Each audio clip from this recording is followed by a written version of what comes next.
A world underneath. Alright, well, I heard there's lore behind the MC. I heard specifically is this one.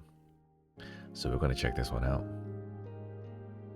Silas-sized hole. I love that one. Here we go. Holy shit. Okay. This is like an anecdote. Sealed in dust. Chapter 1. Whispers. The door is slightly ajar. A young man wearing a duckbill cap snorts. Pushing the door open with a finger. His steps kick up dust, and the sound of his shoes hitting the ground echoes in the empty room. At the window, a man in a raincoat turns his head when he hears the noise. He pulls back his pointed hood. Long time no see. You look older now. Have you gone blind as you kept an eye on ever? The man with a duckbill cap retorts, his voice surprisingly old-sounding compared to his appearance. He hands over a black briefcase. Here are the goods. An explosion site's striking scent still lingers, rushing into his nose. The man in the raincoat frowns. He pulls out a clean handkerchief from his pocket and wraps it around his hand to pinch a corner of the briefcase. He gives it a couple of shakes before opening it. 4 slightly yellowed pages unfold before him. They quietly tell a story from 14 years ago. Unicorn, Chapter 2. Subject Anomalies Record. Recorder. Josephine, Gaia Research Center, Unicorn. Team Researcher, Team Leader. Date. Observation number 5, day 42. Anomalies. Subject 1. Regained vital signs after death. Subject 1. Female. Evil. And Hornson. Class day 41 of observation. 2 a.m. For reasons unknown, suspected to be a researcher's mishandling of the subject. The subject's energy values rapidly increased and peaked at 2:39 a.m. It resulted in a powerful energy burst within her body. No casualties or equipment was damaged though. All vital signs disappeared after the explosion. Day 42 of observation today, 4 p.m. Vital sign monitors suddenly restarted and slowly transmitted data again. Heart rate, breathing, and brain activity resumed. Not only did Subject 01 appear to be alive again, but energy levels also returned to normal. A comprehensive physical examination revealed a newly created unidentified substance in her heart. Experiment notes. Last night's incident was like watching a planet evolve and be reborn via an explosion. The substance in her heart is composed of an unknown element. We've never seen it before. When the data was released, the team applauded and cheered. But I wasn't as excited as I imagined myself to be. My intense curiosity overshadowed the joy of achievement. If she has a non-existent element, then what kind of existence is she? Outside the observation room, Leon asked what we should call this element before we had the right to name it.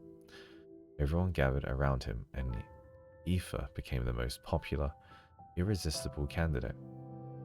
Using that, the unidentified object in her heart composed of ether was dubbed an ether core. After calming down from the excitement, we began to look at her resurrection. Leon quietly asked me if this could be considered a resurrection from death. Everyone knew very well that the best way to study her resurrection was to kill her again. And if she woke up once more, then we could confirm that she's truly a unique miracle of life in this research center. Almost like a mythical creature long sought after and believed to exist only in our imagination. A unicorn. A fantastical, beautiful creature. A box for collecting votes was placed in the corner of the lab. I passed by it several times as Monty enters the scene. Hello, mate. You okay? You okay? You okay?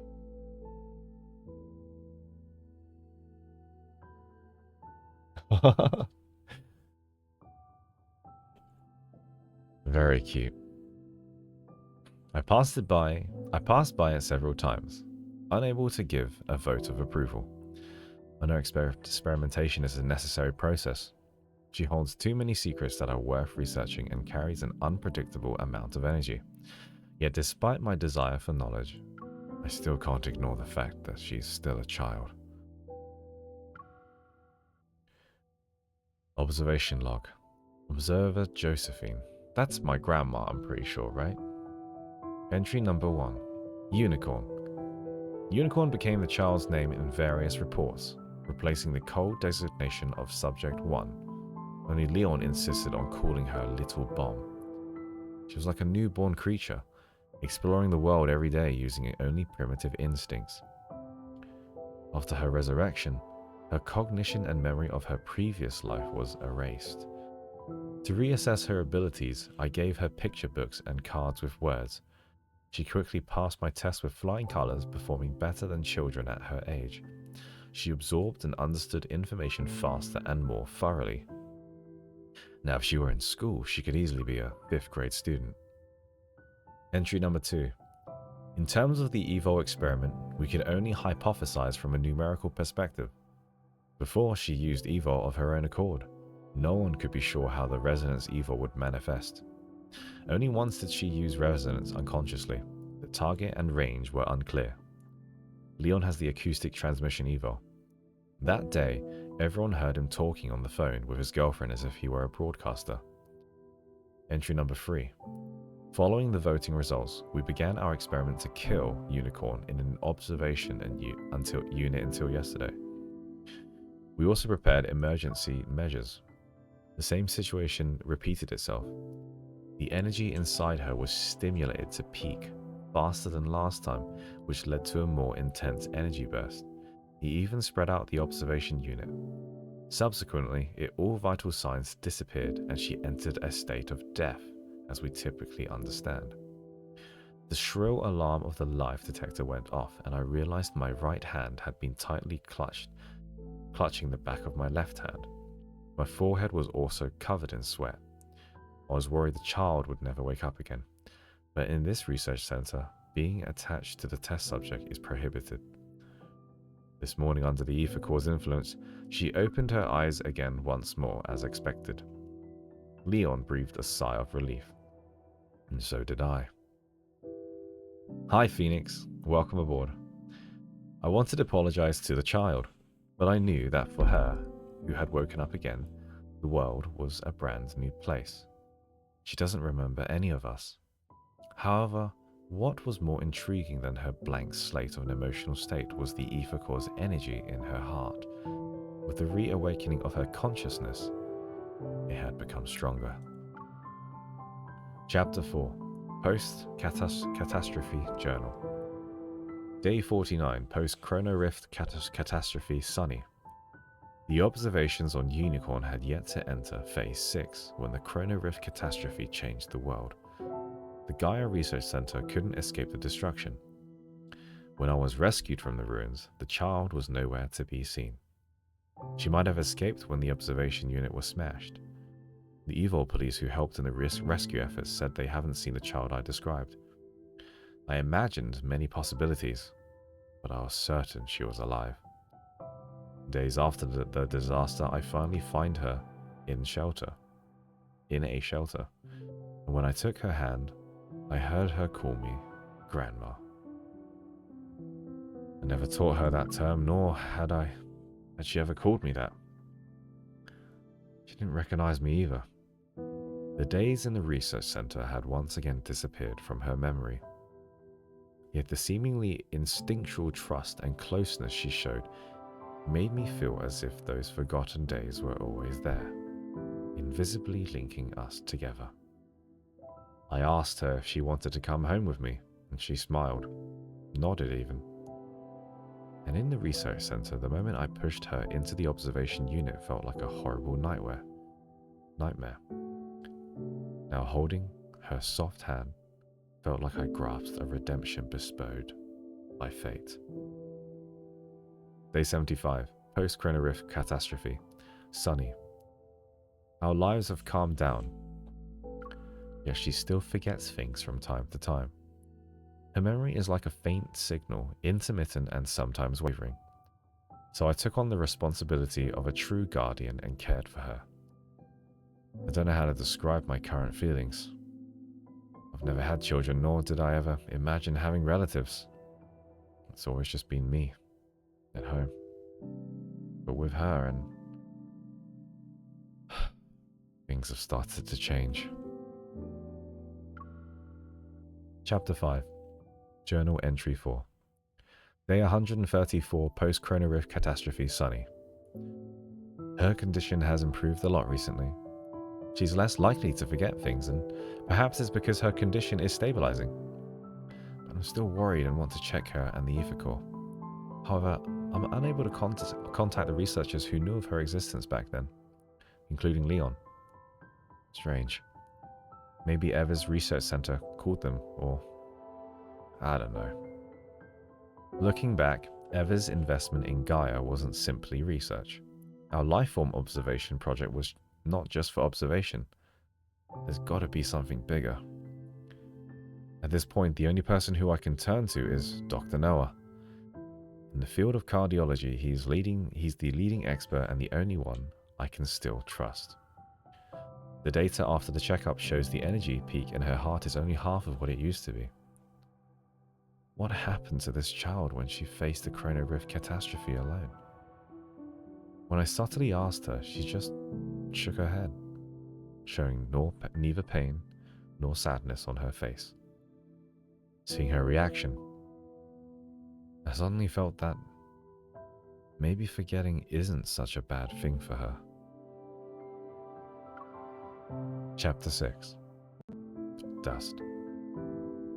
Is this it? Having gone through all the pages, the man in a raincoat appears slightly unsatisfied. Don't be too greedy. The man with a duckbill cap snarled. This is enough for you to confirm her identity and role. You silenced Josephine and retrieved the research material from back then? Good work. The man in a raincoat tosses a vial to the hat-wearing man, and then he tucks the pages into his bag and returns to the briefcase with a two-finger push. Oh, it stinks. Be careful walking around with it. Otherwise, the sharp-nosed hunters might follow its scent back to you. Well, then you better be careful with your handkerchief. When it's tainted with that, you won't make it out either. After checking that drug is the correct one, the hat-wearing man's lip curled into a smirk, his old voice trembling slightly with excitement. When are you planning to make your move? Why should we rush? Powers aren't complete yet. Besides, the man in the raincoat pauses, glancing outside the window. Your Prince Xavier has been glued to her side watching over her, right? I've been curious for a while. Do people still practice feudalism where you're from? Isn't that regression in a sense? Xavier can only guard her for so long. He's too busy dealing with his own issues. The hat-wearing man says, eagerly stepping forward. Don't say I didn't warn you. It's not just Eva who wants her. Strike first, gaining an advantage. The one who strikes first is helping her cultivation. The man in the raincoat ignores him, pulling the hood over his head again. If you can get rid of Xavier in the process, you'd be doing us a big favor. Isn't internal struggle your specialty? Kill Xavier and let Eva crown you as prince. Arrogant laughter is abruptly cut off as a thin beam of light cuts his neck. Blood spills out as a wrinkled hand grabs his throat and lifts him. I can't kill Xavier, but I can do more than deal with a two-legged carbon-based monkey like you. You! Kill me then! But how long can you survive in this era? The man in the raincoat faintly smiles, his trembling fingers pointing at the drug in the hat-wearing man's hand. Then a scoff resounds near his ear. He's thrown into a corner, Tell your masters that they better get their hands on her fast. Based on my experience, her existence isn't as simple as the observation records suggest. The man lowers his hat and turns to leave. If you keep stalling, Eva will end up losing more than they bargained for once she develops. Footsteps fade into the distance. The door is slammed, leaving the man who's wearing a raincoat lying in the rubble. Acting all high and mighty. That trackers my ass. By seniority. I'm your ancestor. He staggers to his feet, brushing off the dust on him. Fortunately, the substance mixed in the drug hasn't been discovered yet. And according to Eva's plan, if they can control that backtracker with that drug, then controlling Xavier shouldn't be far off. He will soon beat other raincoats and join the real plan. Eva Group has always valued talent such as our useful light blade. They can't let it break so easily. And since Unicorn's power isn't complete yet, it's perfectly fine to let her absorb some power. Xavier's, specifically. Letting his light blade serve her and becoming the strongest weapon in her hands is something the Resonance Evo can easily achieve. Xavier will surely give her every bit of himself. And with these thoughts, the man wearing a raincoat can't help but be moved, pulling out a handkerchief to wipe the corner of his eye. Love, truly, is a wonderful thing. Then, what do you guys think? Did I read that okay? I fumbled quite a lot. Some of those words are very jumbly. I was like, whoa, this is very interesting. Very interesting. So we are Unicorn, right? From what I understand, we are Unicorn. I got a bit confused with the men. So the man, I should have done two voices. So the man with the duckbill cap should have been like, hillbilly, hey, long time no see. You look older. God damn it. And then the old man should have been like, you gone blind, kid? You kept an eye on Eva? God damn! I should have given them proper voices, but I was confused who was speaking. It's not like a script. I was like, who's speaking? Who the hell is the man in the raincoat? Like, the man in the raincoat. The man in the raincoat is on the floor. Now he is standing up. Now the duckbill man is the... I was like, what? Who's who? I'm confused. Who are they? But I get it. I get the general gist. Like, they want to control Xavier, and they're going to use and wait for Unicorn, which is us, to then manifest power, to then control him, and then they're going to control us, or take our power, which is really interesting.